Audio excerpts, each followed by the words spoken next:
Hola, buenas tardes a todo el mundo, buenas noches, Guadalupe. Buenas, ¿ah? Buenas Buenas, noches. buenas noches, ¿no? Para ti. Anda, que abrigado, se nota que te has ido ya a la Sí, otra parte del mundo, ¿eh? es que aquí hace frío, sí, todavía. Aquí hemos tenido 34 grados hoy, Est-ce qu'ils Sí, ont ya he oído que commencé à hay una ola de regarder calor. Sí. la fiche enregistrée con que el ecofeminismo sur es l'écran? Oui. fundamental. La fiche d'enregistrement, ils l'ont vu déjà? Ok. Ah, bueno, entonces nosotros hemos comenzado a correr la grabación. Como ustedes saben, que no seamos muchos en la sala nos ofrece, sin embargo, un efecto multiplicador la transmisión en vivo por Facebook, que ha comenzado también a correr de ya, y el hecho que grabamos esta conferencia para que se convierta en un documento de consulta sobre el sitio web de la cátedra de la UNESCO. Entonces, son las otras posibilidades de multiplicación de nuestro encuentro dialógico. Entonces, cuando ustedes gusten.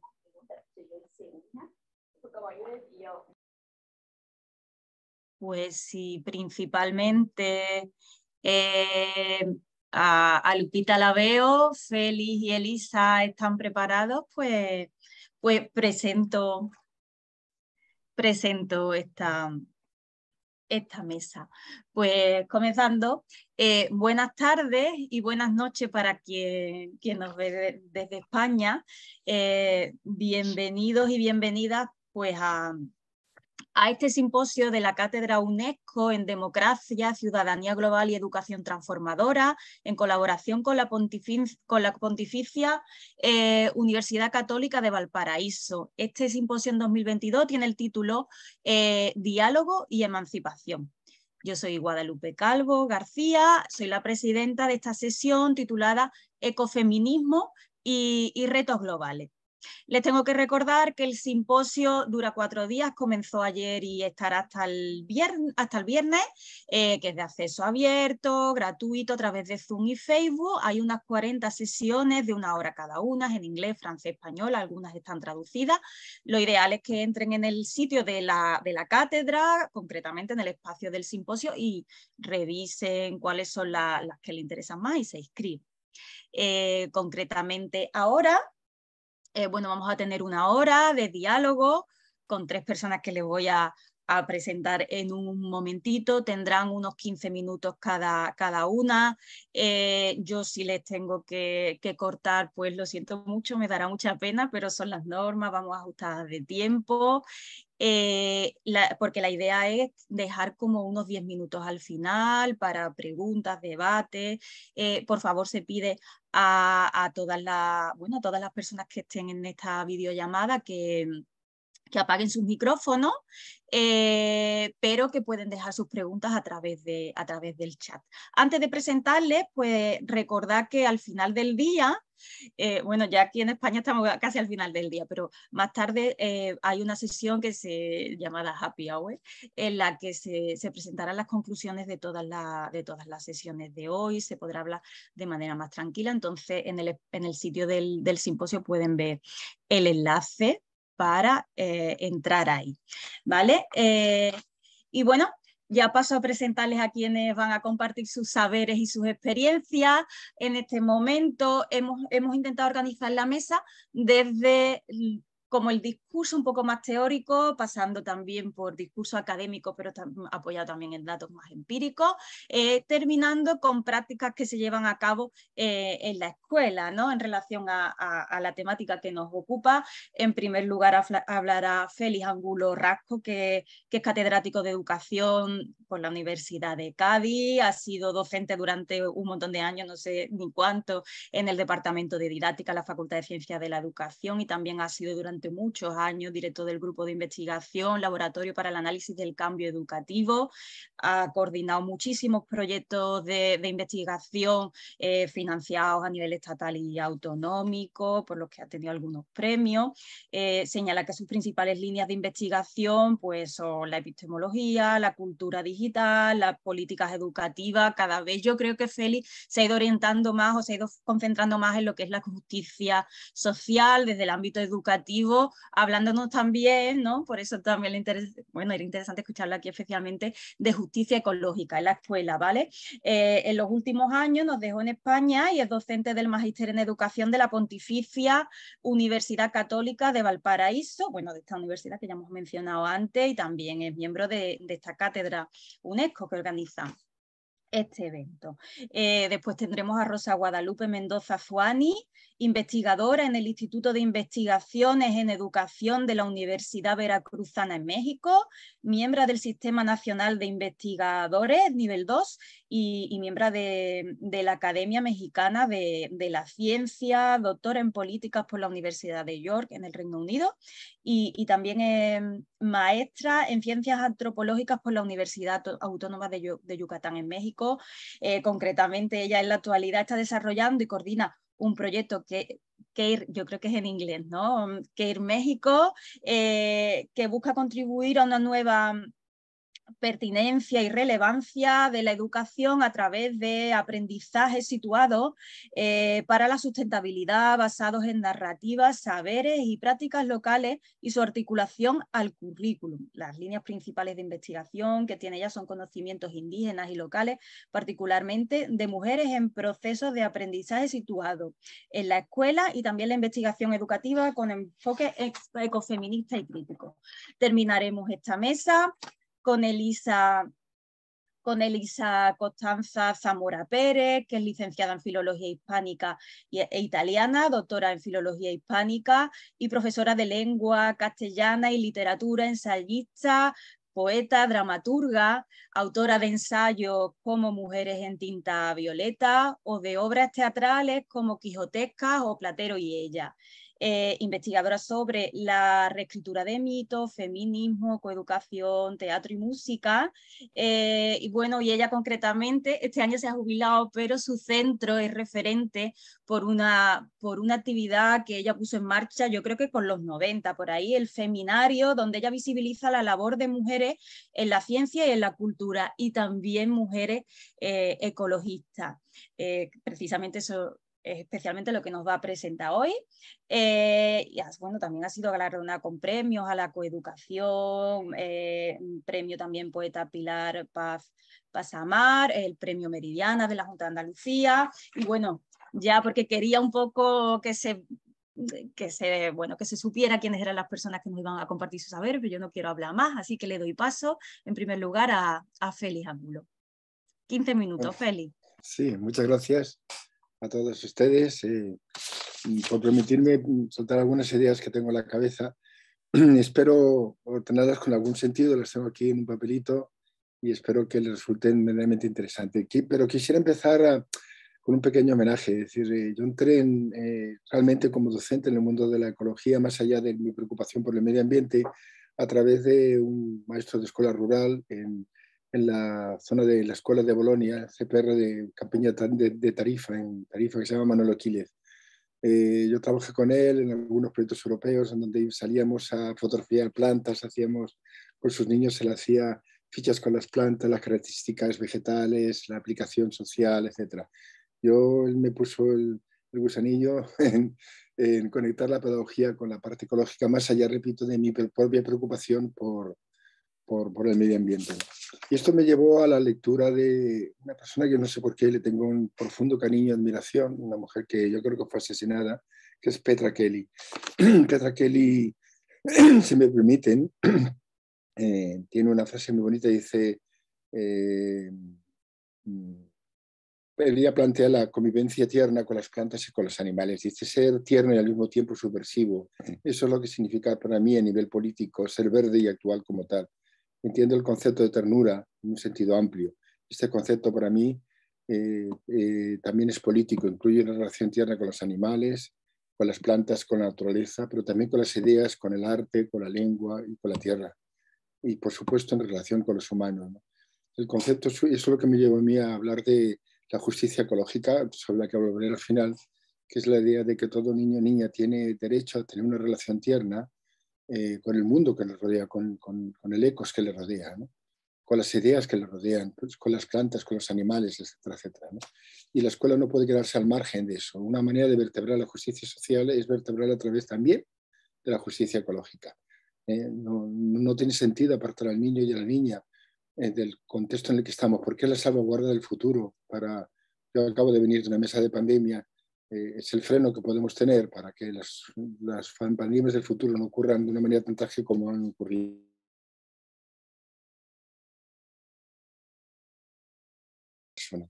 Es decir, si tratamos mal la naturaleza, a veces eso significa que no tratamos también bien a nuestros congéneres, es algo que no podemos olvidar. De todas maneras, esa relación con la naturaleza, yo tengo aquí recogido una serie de estudios que la reiteran una y otra vez. Por ejemplo, Dablan y colaboradores encontraron una considerable mejora del desarrollo cognitivo de los niños y niñas asociado en vivir en ambientes verdes, cuando la escuela ofrecía espacios naturales. Wells ha demostrado que los niños y niñas viven en ambientes con más naturaleza, su funcionamiento cognitivo y su capacidad de atención se beneficia. Farber, Tarrell y Nu también han señalado el contacto con la naturaleza vegetal y animal es tan importante para los escolares como la nutrición adecuada. Es decir, uno y otros estudios repiten continuamente que la escuela no puede estar desconectada de la naturaleza, no puede estar desconectada de la naturaleza vegetal ni de la naturaleza animal. Por eso en Alemania, sobre todo en Alemania, que yo sepa, y probablemente mejor en España algún caso yo no conozco, desgraciadamente, se desarrollaron las escuelas bosques, es decir, escuelas en las que no están apartados los bosques, el bosque es parte de la escuela y la escuela es parte del bosque, ¿no? Estas son las ideas que yo quería dejar, porque esta es para mí la idea básica que justifica la idea de justicia ecológica como una manera de desarrollar la justicia social dentro de la escuela.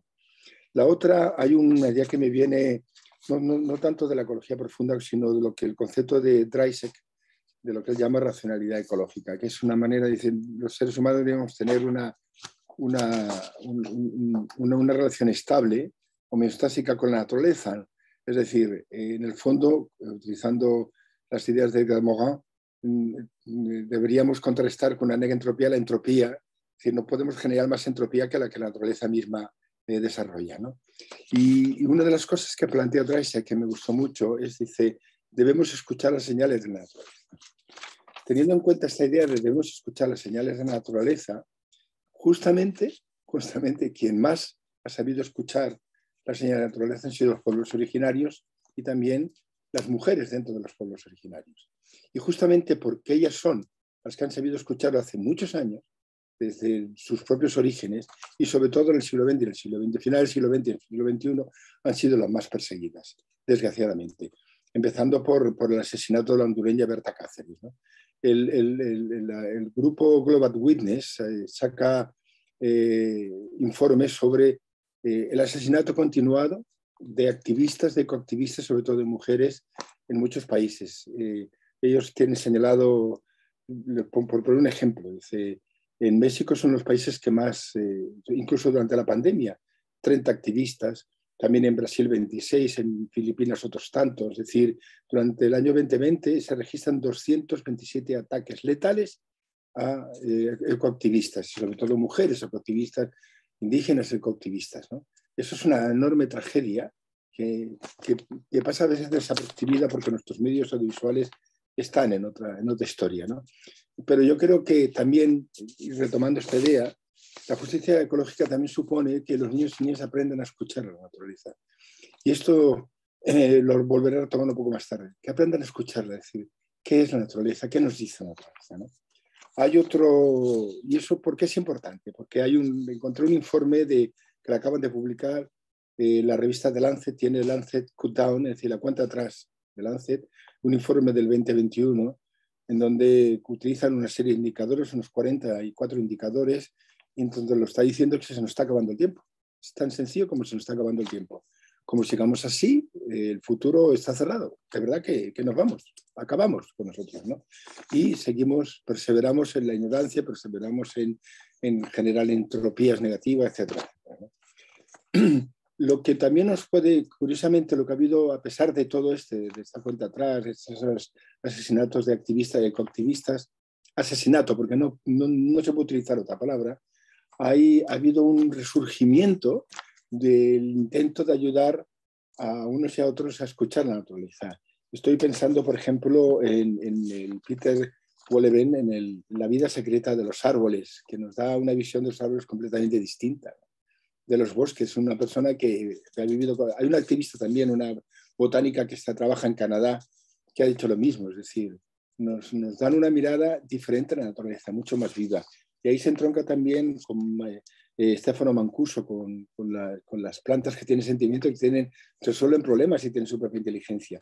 Pero Peter Wallenhen lo que plantea es que los árboles se cuidan de alguna manera. Hay árboles fundamentales. Si tú acabas con el árbol madre, yo creo que lo define así, acabas con el bosque, ¿no? Entonces, todo ese nuevo conocimiento que afortunadamente ciertos botánicos y ecólogos nos han traído no puede estar al margen de una justicia ecológica dentro de la escuela. Y por último, yo quería rescatar una idea que me gustó mucho de Vandana Shiva, que es ella plantea el regreso a lo real, el vivir bien, el cultivar la compasión, la responsabilidad y la solidaridad dentro de su perspectiva ecológica.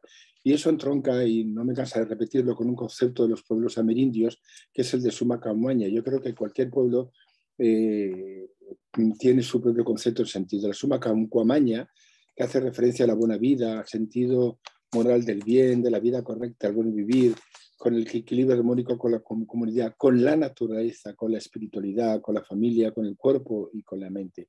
Que eso entronca a tener una vida armoniosa con Gaia, ¿no? En el fondo, la justicia ecológica no es más ni eso, cómo aprendemos a escuchar la naturaleza, cómo aprendemos a tener una vida armoniosa, una vida tierna con el mundo que nos rodea, porque es el único mundo que tenemos. No hay una Tierra 2 de momento, por mucho que se empeñen en buscarla fuera, no hay una Tierra 2. Yo creo que los espacios educativos son espacios esenciales para eso. Y parte de lo que a veces rimbombantemente se llama justicia social está ahí, en esa justicia ecológica. Yo creo que tenemos en ese sentido los varones, pero en la escuela mucho que aprender del ecofeminismo, de los ecoactivistas latinoamericanos, de las mujeres y los hombres que están dando su vida por defender las tierras de la depredación del resto de los humanos, ¿no? Y ese es un poco el mensaje. Es decir, necesitamos una justicia ecológica dentro de las escuelas que se puede plantear de muchas maneras. Uno de ustedes, Elisa, lo ha planteado de una manera, pero otros se pueden plantear de otra, ¿no?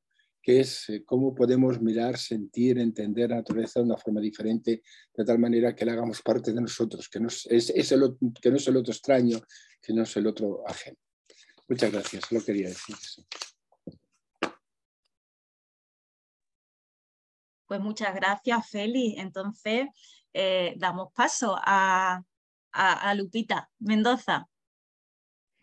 Muchas gracias, Guadalupe, y pues es un gusto estar aquí con ustedes esta tarde para mí y noche para algunos. Y bueno, pues yo quiero aprovechar estos 15 minutos que tengo para hablarles de un proyecto que busca mucho de lo que Félix ya nos planteó acá y que intenta aterrizar en escuelas mexicanas una educación que conduzca o que coadyuve a la justicia ecológica, social, educativa. Y este proyecto es un proyecto que desarrollamos desde la Universidad Veracruzana en México. Un grupo de personas, algunos investigadores, otros docentes y estudiantes de posgrado, que pues encontramos en los ecofeminismos, y diría los ecofeminismos porque no hay uno solo, pues perspectivas muy importantes, proposiciones, críticas importantes para construir procesos educativos críticos que sitúen los retos globales y que transformen, ¿no?, las realidades que se viven localmente.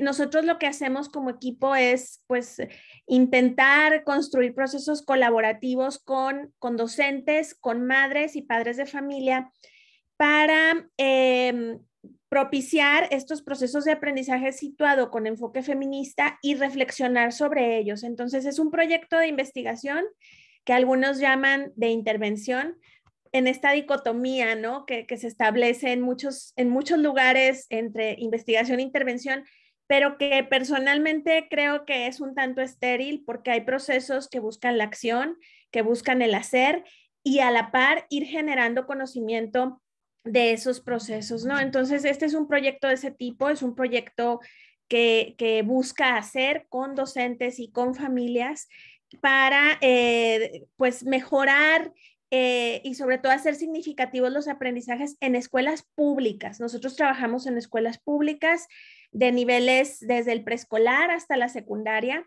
y en contextos rurales, indígenas, pero también urbanos, ¿no? Entonces es un proyecto que intenta pues incidir en diferentes tipos de escuelas y con diferentes poblaciones.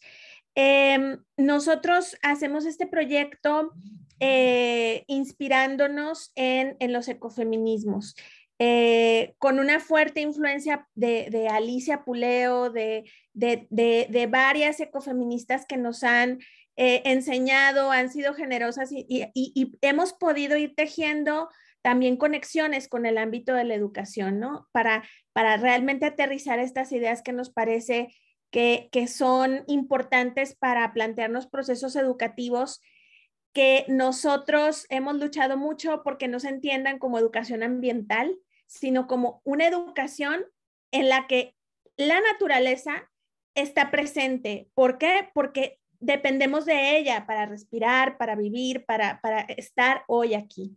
Entonces, lo que nosotros propiciamos no es educación ambiental, es una educación que pueda poner en el centro la naturaleza y por otro lado el cuidado. El cuidado como una noción, como un concepto, pero también como una práctica. Esto es algo que retomamos de los ecofeminismos porque el cuidado ha sido una noción que desde los ecofeminismos se ha problematizado, se ha abordado y se ha intentado poner sobre la mesa, ¿no? Como pudo aparecer con la pandemia como una noción de moda, nosotros lo que queremos es hacerla realmente significativa y presente en los procesos de aprendizaje. Nosotros lo que hacemos es propiciar como unos procesos educativos que pongan al centro el cuidado del entorno natural, social, y encaminados a la justicia como ya Félix nos ha hablado, ¿no? Social, ambiental, pero también epistémica. Este es un asunto muy, muy importante en América Latina. Creemos que es importante colocar en el centro los conocimientos, las prácticas y las preocupaciones de personas que en la cotidianidad están también construyendo conocimiento. Es decir, no esta idea de construcción de conocimiento que queda, digamos, que es elitista, que está situada en las universidades, en los centros de investigación. Nosotros creemos que el sistema educativo, al menos en México, ha tendido a excluir epistemológicamente a personas, a grupos que están generando alternativas. No estamos hablando de conocimientos ancestrales nada más, estamos hablando de conocimientos que se construyen en el presente, que se cuestiona también lo ancestral, que se transforma críticamente. En ese sentido, no me refiero a un conocimiento como esencializado o pasado, sino a conocimientos que hoy se están creando para sobrevivir y para vivir dignamente, ¿no? Entonces, nosotros, no voy a abundar aquí sobre lo que hacemos concretamente, porque nosotros lo que proponemos a los docentes, solo a grandes rasgos, es trabajar una metodología que se llama progresiones de aprendizaje situado, que los docentes diseñan, implementan y hacen un proceso reflexivo de sistematización de la experiencia, de qué significó para ellos y para las estudiantes aprender de este modo. Y estas progresiones pues ponen en el centro, como ya les dije, preocupaciones, no problemas, preocupaciones sobre aspectos que nos gustaría cuidar mejor o cuidar en nuestro entorno social y natural, y también conocimientos y prácticas que se generan en el entorno propio de los estudiantes, por sus familias, por sus comunidades, para articular estos conocimientos y prácticas a conocimientos escolares. O sea, nosotros como proyecto creemos que la escuela es un espacio que debemos recuperar en términos de concebirlo como un lugar de construcción de conocimiento que es significativo y que permite coadyuvar a la transformación de las realidades que que vivimos y que tienen manifestaciones, estos retos globales muy diferentes también en cada contexto. Me imagino que en los lugares en los que estamos nosotros situados ahora podremos ver manifestaciones muy diferentes de estos retos globales como el cambio climático, ¿no? Cómo lo vivimos, cómo lo enfrentamos, cómo lo experimentamos en el cuerpo también, ¿no? Entonces, nosotros lo que percibimos como proyecto también de investigación que hemos interactuado con escuelas, con docentes, pues es que las escuelas han sido espacio de reproducción de un currículum que sostiene el patriarcado, ¿no? Y que sostiene un modelo neoliberal y que sostiene también un modelo de desarrollo neoliberal y la colonialidad que vivimos en América Latina. Yo puedo hablar de México, ¿no? Es una colonialidad que sigue estando presente en todos los ámbitos de nuestra vida y que eso es precisamente lo que nosotros queremos como remover, como poner a discusión en las escuelas, primero con los docentes para luego pasar a un segundo, digamos, momento en el que esto pueda ser también reflexionado con los estudiantes. Es particularmente notorio también que en estas escuelas públicas mexicanas, pues están ausentes las preocupaciones socioecológicas en general de la población, pero particularmente las de las mujeres. Hay una ausencia de voces de las mujeres, tanto en términos de qué nos preocupa, pero también de lo que sabemos y de lo que hacemos para resolver en nuestras vidas cotidianas y en nuestros diferentes contextos los retos a los que nos enfrentamos. Muchos son retos de cuidado, precisamente, de cuidado de nuestros hijos o de nuestras familias o de nuestros padres o de nuestros estudiantes, de cuidado que nos ha sido conferido a nosotros, ¿no? Y que creemos que también es importante discutir esto en las escuelas, ¿no? Como la práctica de cuidado tendría que ser de todos y todas, ¿no? Y no únicamente de las mujeres, que efectivamente somos especialistas en cuidado, ¿no? Y en resolver en la vida cotidiana cómo cuidar mejor, cómo alimentar, cómo mantener con vida a los seres que están alrededor nuestro, no solo humanos, también no humanos, ¿no? Entonces, pues esa es una preocupación muy importante de nuestro proyecto, cómo colocar en los procesos educativos lo que las mujeres saben y lo que las mujeres hacen en su cotidianidad y bueno, y cuestionar, ¿no? Todo esto que ya mencioné que tiene que ver con expresiones locales y muy concretas del patriarcado, del neoliberalismo, de la colonialidad. Y entonces lo que intentamos hacer también es cuestionar estos dualismos, ¿no? Que han sostenido también las narrativas en las escuelas, ¿no? De humanos naturaleza o cultura naturaleza, estos dualismos que nos llevan a simplificar y a excluir, ¿no? Y a jerarquizar lo que sucede en nuestras vidas.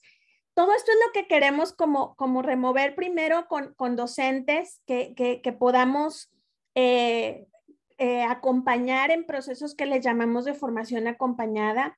Lo hicimos durante la pandemia por este medio, así como estamos ahora nosotros. Hemos empezado a hacerlo más presencialmente y estamos muy inspirados también en Freire.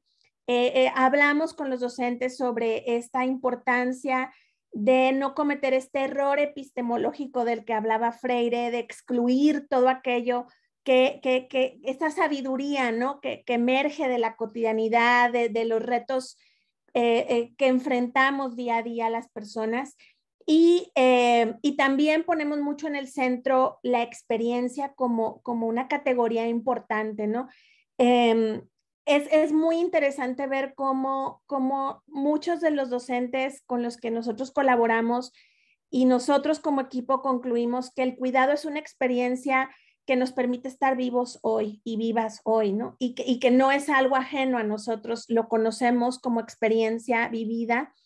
Y eso es muy importante, como lo que hablaba hace rato también Félix de la ternura, ¿no? Estos elementos que generalmente son dejados de lado en la educación, ¿no? La ternura, el cuidado, elementos que no están acá, ¿no? Sino que atraviesan el cuerpo y que es importante recuperar también en los procesos educativos.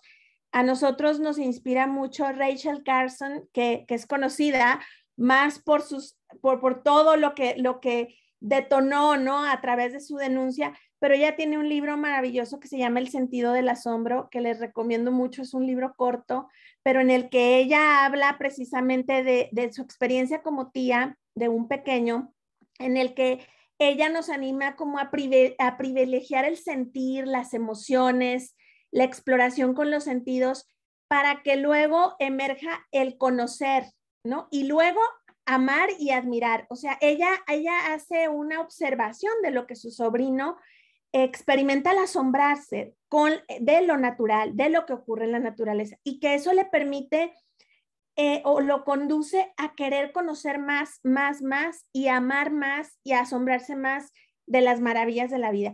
Ese es un principio para nuestro proyecto también, no poner sobre los hombros de los niños y las niñas problemas que hemos creado nosotros y que han creado también generaciones anteriores.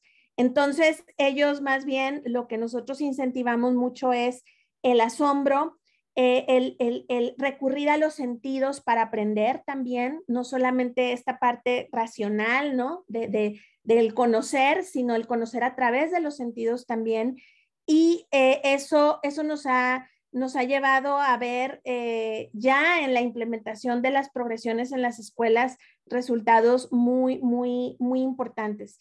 Quiero terminar diciendo que lo que nosotros hemos hecho se puede ver concretado en dos publicaciones que les voy a compartir en un momento en el chat. Ahí hay más de lo que hacemos, pero también quiero decir que otro elemento fundamental para recuperar todo esto que las mujeres tenemos que decir sobre lo que sabemos, sobre lo que nos preocupa y compartir nuestro conocimiento es a través de las narrativas y el storytelling. Nosotros recurrimos mucho a ello para poder establecer esa escucha y ese diálogo con mujeres comunes y corrientes como nosotras, que tienen mucho que decir y que han sido muy poco escuchadas, y menos aún para procesos educativos escolarizados.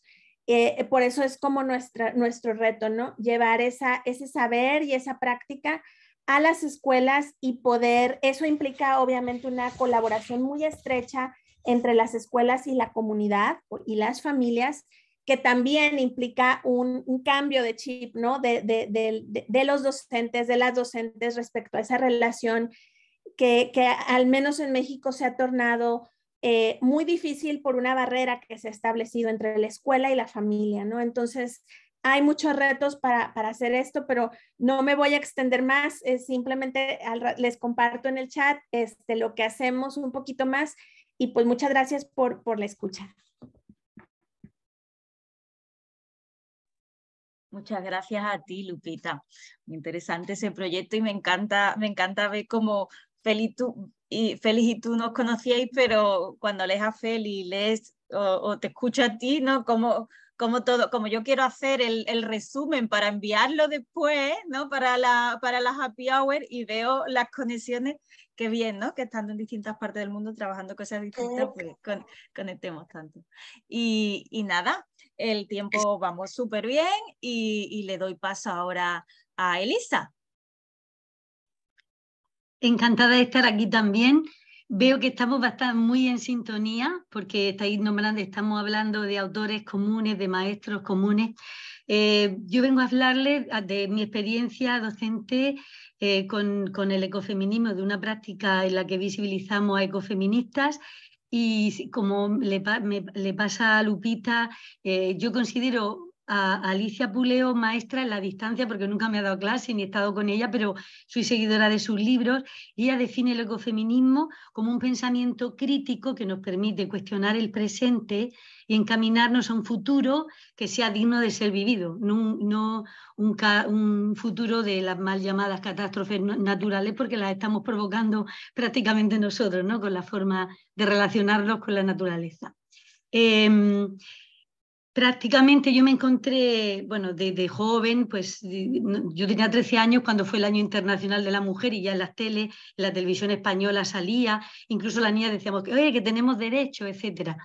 Pero mi encuentro con el feminismo fue a principios de los 90, cuando yo ya estaba en mi práctica docente, era profesora de lengua y literatura, y hablando con una compañera comentábamos que los currículos seguían siendo currículos androcéntricos absolutamente, patriarcales, y que no se visibilizaba, que no visibilizaban a las mujeres. Entonces decidí que quería hacer una actividad que diera voz a las mujeres. Entonces empezamos pero claro, descubrí que me tenía que estudiar, pues, por una parte la historia del feminismo seriamente y por otra parte la otra historia, la historia escrita por las mujeres que el patriarcado había silenciado, despreciado, ocultado. Y así empezó la actividad que se llama feminario. El término no es nuestro, lo copiamos de las feministas de Alicante ya en los 80. Hubo un grupo de feministas que llamaron, en vez de seminario feminista, llamaron feminario, y lo tomamos de ahí. Y además yo era profesora de teatro, así que sabía que el teatro era una herramienta didáctica potentísima y que además establecía diálogo e iba directo por la cercanía que tiene al corazón y removía muchas conciencias. Así que decidimos estudiar grupos de mujeres, pues un año eran mujeres matemáticas, astrónomas, pintoras, literatas, cineastas, bueno, diferentes mujeres en la historia. En este momento solo estudiábamos a las que habían pasado a la historia, ¿no? Después, a través de obras de teatro, etcétera, empezamos a trabajar a las mujeres anónimas, que han tejido toda una red solidaria de sororidad y han ido tejiendo redes para que podamos seguir adelante, ¿no? Pero bueno, de momento empezamos a trabajar a las que habían pasado a la historia. ¿Y cómo lo hacíamos? Después de un proceso de investigación de un grupo de mujeres, que solían ser cada año entre 10 o 20, dependiendo las niñas que estaban en el feminario y los niños, pues estudiábamos su biografía, sus obras, y entonces hacíamos una dramatización en primera persona. Además las vestíamos, cuidábamos el atrecho y toda la indumentaria, y también creábamos una especie de mini escenografía, de forma que el día 8 de marzo, cuando la gente llegaba al instituto, se encontraba con una gran galería de mujeres que les hablaban en primera persona, con lo importante que es el discurso en primera persona, ¿no? Que llegan, pues se encontraban a Hipatia, que decía, me llamo Hipatia de Alejandría, fui filósofa y tal, y iban contando su historia. Eso tenía muchísima fuerza y el alumnado iba conociendo, pues, como rellenando el puzzle de la historia de las mujeres que no estaban en los libros.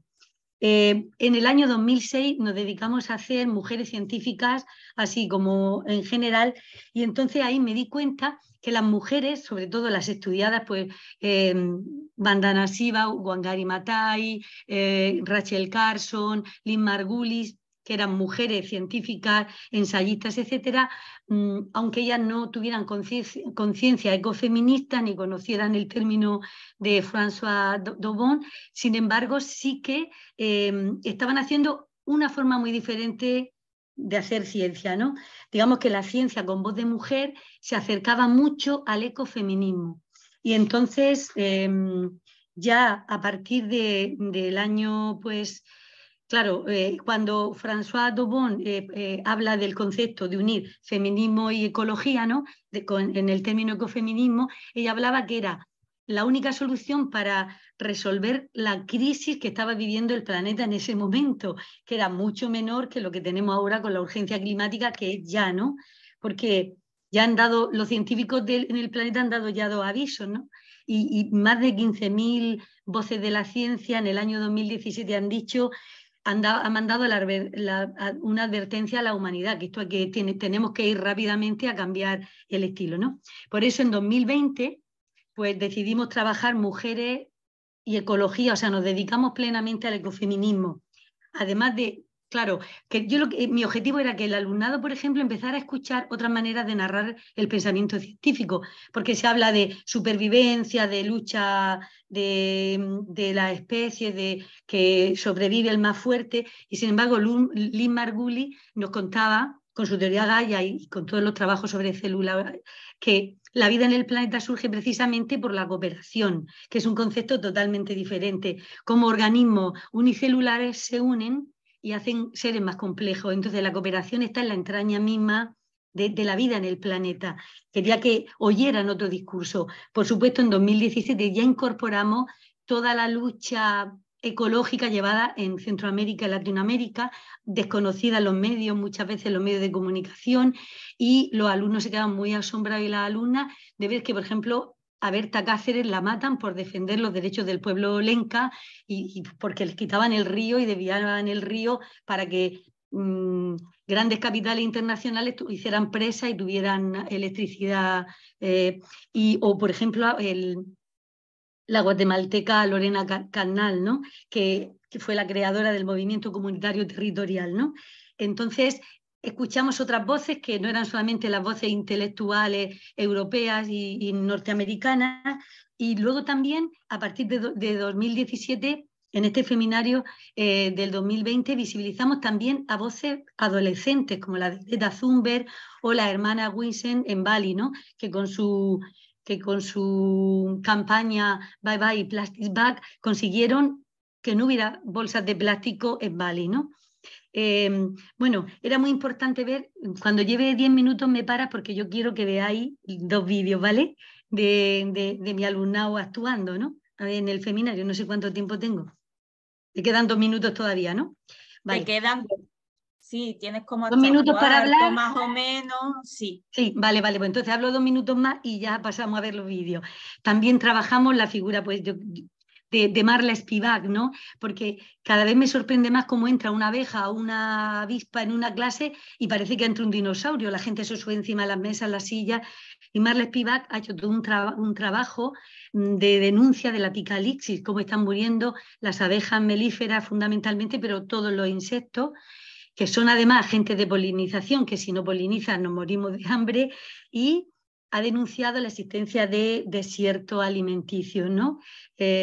Donde los mal llamados fitosanitarios, los pesticidas matan toda mata que no sea lo que ellos quieren producir, de forma que las abejas tienen kilómetros y kilómetros de estos desiertos donde no tienen un trébol, un jaramago, una margarita, una amapola para poder libar y alimentarse, ¿no?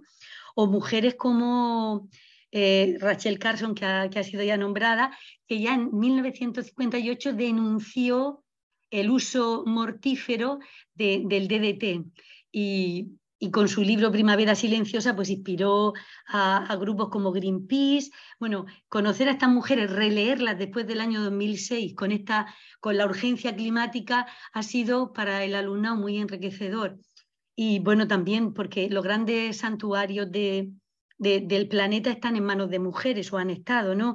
Diane Fossey, Jane Goodall, que hace esto, de lo que hablaba José Félix antes, que no veamos a los monos, que los primates son nuestros hermanos, que están ahí, que son seres que utilizan la razón instrumental, que el Homo sapiens piensa que es el único y que no necesita nada más, ¿no? Es una especie de sensibilización. Y bueno, simplemente creo que la aportación del ecofeminismo a la escuela debería llevarse desde la escuela, a la secundaria y a las universidades, primero porque el feminismo va a ser un seguro de vida para unos y otras, y tercero porque cuidar de la tierra que nos acoge de momento, pues es cuidar nuestra casa, ¿no? Así que creo que es una intervención absolutamente necesaria. Y me gustaría que vieran 2 de los vídeos, uno es de Alicia Puleo y otro es de las hermanas Winsen de Bali. Pues si puedes ponerlos. Bueno, voy a ver, antes he investigado, pero yo estoy acostumbrada a Google Meet y no tanto a Zoom. Espero conseguirlo. Mira, voy a ver yo si lo consigo yo a lo mejor. Comparte pantalla cuando la tengas. Ahora me he ido. ¿Me pongo aquí? ¿Abro aquí? Inicias. Vale, me parece que tienes que... comparto pantalla. Tengo que quitar yo mi vídeo. ¿A dónde? A donde tenga los vídeos. Aquí, tengo que abrir aquí. Ay, Dios mío. A ver, no. Si no yo lo intento. Pero lo tengo aquí, ya lo tengo. Vale. Es que a mí solo me sale el de Alicia Puleo, no me sale el otro, no lo entiendo. Porque tengo los dos. ¿Lo ves? No. Aquí, ¿lo veis? ¿Lo veis? Tienes que compartir pantalla, Elisa. ¿Y cómo comparto pantalla? Pones en la pantalla, en una pantalla pones el vídeo y luego al compartir te la pones. Ay, dale aquí. Pues no tengo que quitar mi vídeo, que es lo que me dijo mi hija. Tengo que quitar mi vídeo. Quita mi vídeo. ¿Ahora? No. Yo lo intento, Elisa, yo lo intento. Vale. hacer nuestra pequeña contribución al mundo. Pues. Por ello, decidimos luchar contra uno de los monstruos más terribles del siglo XX y XXI, el plástico. Páralo. ¿Qué? Páralo, que no lo vemos. No puedo pararlo, no veo la manera de pararlo. A ver, aquí. En un vertedero ha sido nuestro objetivo. En 2013 Ay, espera, creamos me lo traigo para acá. esta Vale. asociación Bye, ya lo he parado. Venga, voy a intentarlo yo. Vale. Desde aquí, Tienes que dar a compartir pantalla y me parece que tú tienes que quitarte tu vídeo, no lo sé. No, yo creo que no es necesario. No es necesario, vale. Simplemente compartir la pantalla que en donde tiene el vídeo. Con eso yo creo que es suficiente. Ay, lo siento. No te preocupes. Yo también soy malo con la tecnología. Yo soy malísima. Ah, mira, ahora a lo mejor. ¿Esto lo veis? Sí. Sí. Mira, genial. Dale para adelante, al minuto 0:16 que ya empieza. Bueno, está Alicia Puleo, vale. Sí. Dale, quítate todo esto, vete al minuto 12 o así. Aquí ya. Ya. Sí.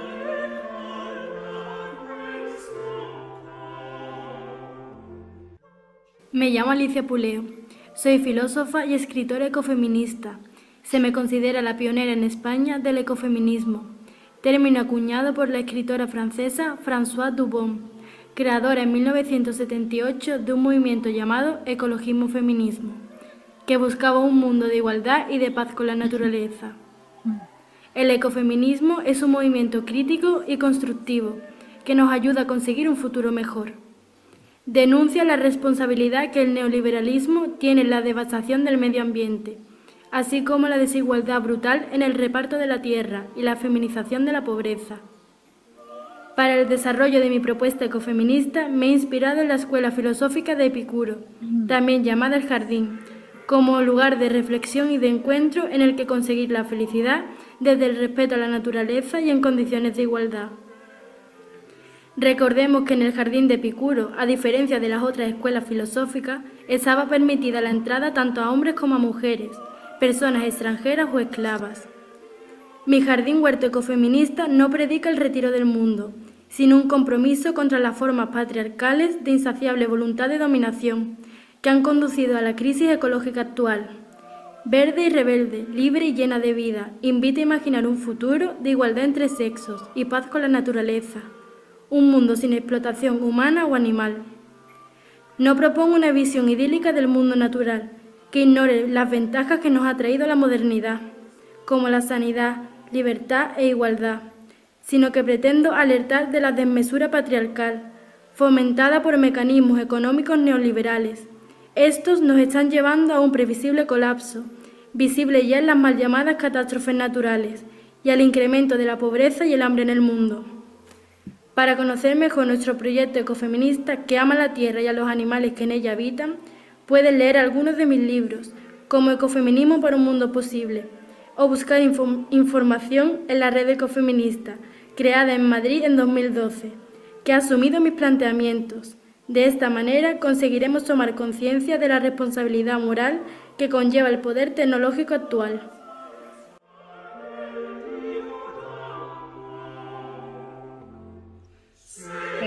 Lupe, si puedes, comparte el de la Winsen. Para este y comparte el de la hermana Winsen.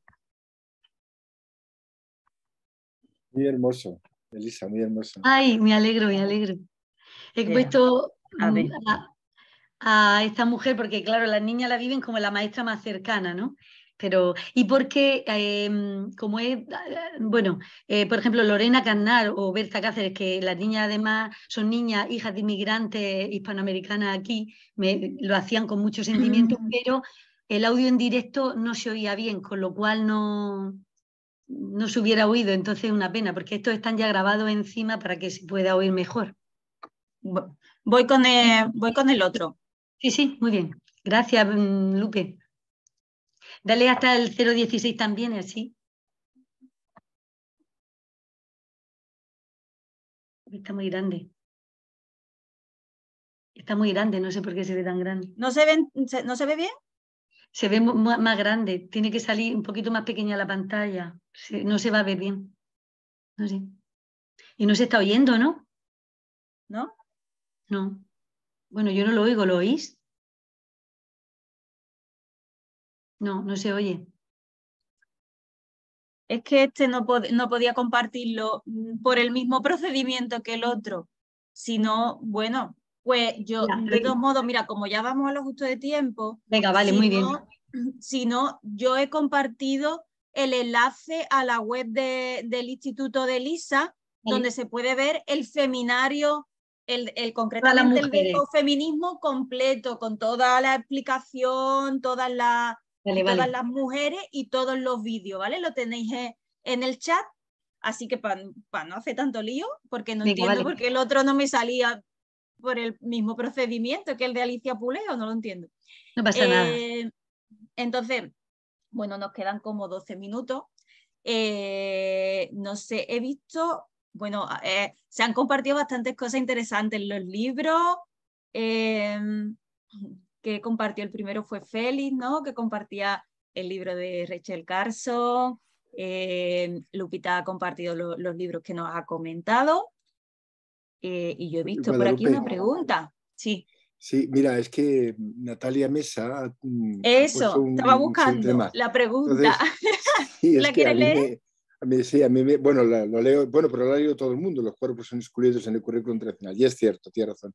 A mí eso me lleva a un terreno muy parecido al que estamos ahora, que yo llamo la justicia habitacional. Es decir, en Chile yo estoy cansado de ver los centros de enseñanza son hormigón y hierro, ¿eh? Casi no hay nada de vegetación. Y además hay un tema que yo recuerdo que alguna vez cuando he leído cosas de arquitectura, cuantos más pasillos, más incomunicación. Entonces los centros son pasillos y están construidos para que la gente circule de un lado para otro, pero no para que se comunique, no para que se toque, no para que se acerque, no para que estén juntos, salvo el patio. Y el patio es inhóspito, porque es puro cemento, ¿no? Entonces yo creo que también hay un tema que también está relacionado con la justicia ecológica, que es la justicia habitacional. El derecho que todo niño o niña tiene a estar en una escuela cuya arquitectura facilite la relación con la ecología, la comunicación entre unos y otros, el desarrollo del conocimiento.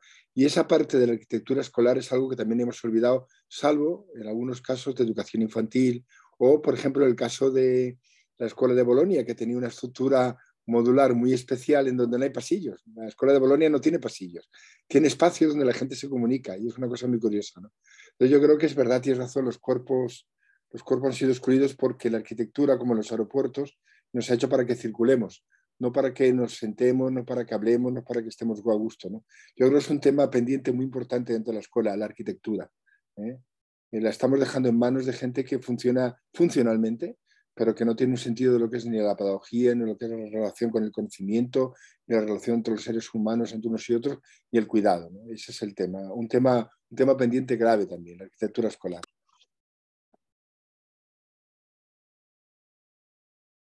¿Queréis comentar, Elisa, Lupita? Sí, y la importancia, por ejemplo, de que en los patios de los colegios haya árboles, por ejemplo. El otro día leí una noticia que Francia se estaba planteando que con el calentamiento global, pues que iba a abrir patios de colegios para que la gente que está en pleno asfalto pueda tener estos descansos en patios de colegios que tengan árboles, ¿no? Entonces, hay una urgencia de plantar árboles, ¿no? En las ciudades, que todas las calles tengan árboles que nos den sombra y sin embargo en algunas ciudades se hacen unas podas que son talas en realidad, porque a un vecino le estorba una rama, etcétera. Hay que cambiar el concepto de la ciudad y el concepto de la escuela, por supuesto, y conectar, porque hay toda una tradición de árboles maestros, de, como decía él, de todo lo que nos comunican los árboles, y pensamos que los árboles son ahí algo que no siente. Me llamaba la atención cómo las ecologistas han cambiado el concepto del planeta, porque, por ejemplo, desde Francis Bacon, la Tierra se veía como un ente, todo este pensamiento a partir del siglo XVII, La tierra es un ente al que hay que extraerle la materia prima y él hablaba de someterla, violentarla y algo así, someterla, violentarla y esclavizarla, que es muy parecido a lo que el patriarcado hace con las mujeres en la gran mayoría de los países de este mundo. Entonces, el cambio tiene que ser un cambio de paradigma realmente, de que veamos que los cuidados empiezan por nosotros mismos, por nuestros cercanos, pero por animales, por plantas, porque cada especie que desaparece va rompiendo el ciclo de la vida en el planeta. Y parece que no queremos verlo. Entonces, sí.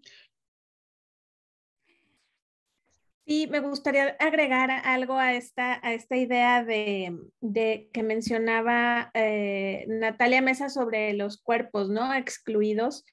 Y bueno, creo que ahí también la complejidad, ¿no? De los contextos en los que vivimos también pone pues sobre la mesa que, por ejemplo, en muchas escuelas en México ni siquiera hay una infraestructura adecuada, ¿no? O sea, es más allá del tener un espacio específico para aula o para diversos, digamos, espacios necesarios en una escuela, no están, ¿no? Ni siquiera garantizados como espacios específicos como escuela.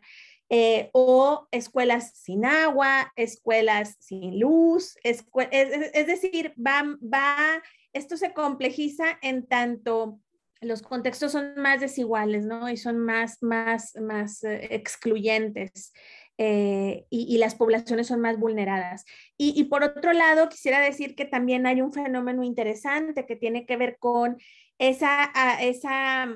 por eso hablaba también de la colonialidad y de estos modelos de desarrollo que han calado tan hondo en los grupos y las personas, y cómo en muchos contextos rurales, por ejemplo, acá en México, la aspiración es precisamente a calles con concreto, a escuelas con cemento, a escuelas no necesariamente con árboles, sino con canchas para jugar básquetbol, es decir, hay una aspiración de la escuela con la infraestructura de calidad adecuada a la que aspiran las personas, ¿no?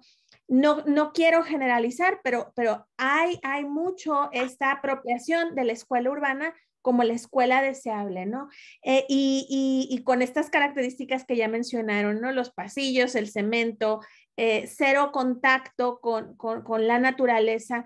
Y me parece que ahí es precisamente donde también hay un gran reto, ¿no? Al menos no generalizo, pero en México sí, de ir como reflexionando críticamente sobre este imaginario que tenemos de la escuela como una escuela con estas características tan lejanas, ¿no? De lo que acá estamos hablando como sería una aspiración de una escuela en el entorno natural y digamos, haciendo de ese entorno un escenario, ¿no? También de aprendizaje.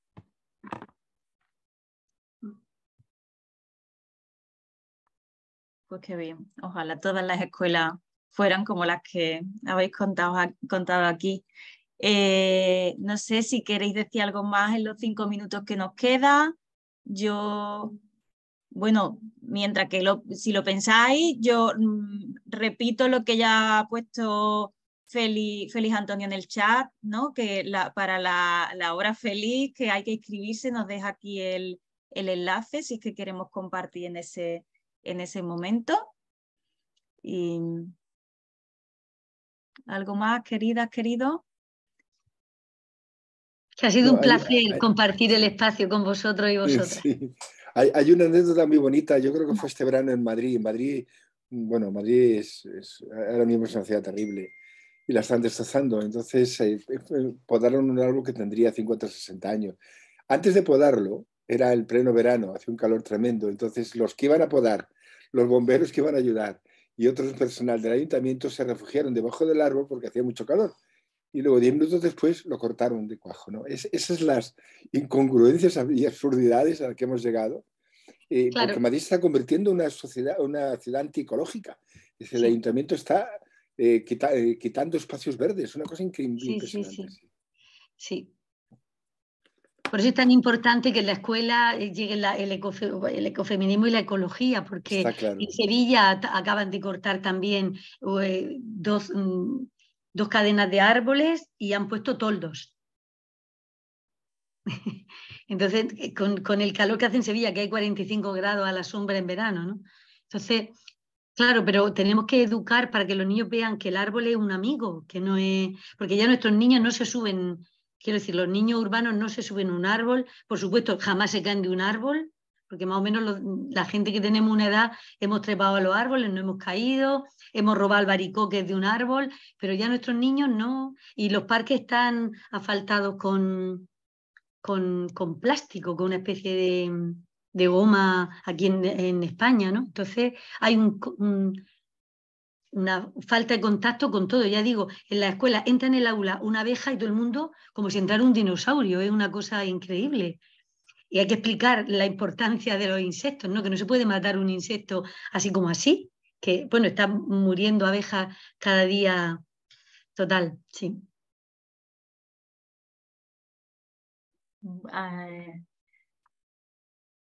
Es la generación, ¿quién lo dice Félix también, ¿no? Es la generación del siglo anterior gobernando el presente, o reeducarles o educar la nueva generación, ¿no? En eso están nuestras ponentes. Pues para mí ha sido un privilegio ser la presidenta de esta mesa, poder, bueno, coordinarme un poco con vosotras, seguir aprendiendo de vosotras. Muchísimas gracias y que sigamos coincidiendo. He aprendido mucho, muchas gracias. Sí, gracias a vosotros y vosotras. Adiós, Felipe. Adiós, Lupita. Chao, chao. Chao, Elisa. Chao, Lupita. Hasta luego. Adiós. Chao. Gracias. Hasta luego, Lupe. Adiós, Lupita. Adiós, doctora Lupita. Bye. Nos vemos en México. Adiós, Laura. Adiós. Chao. Chao.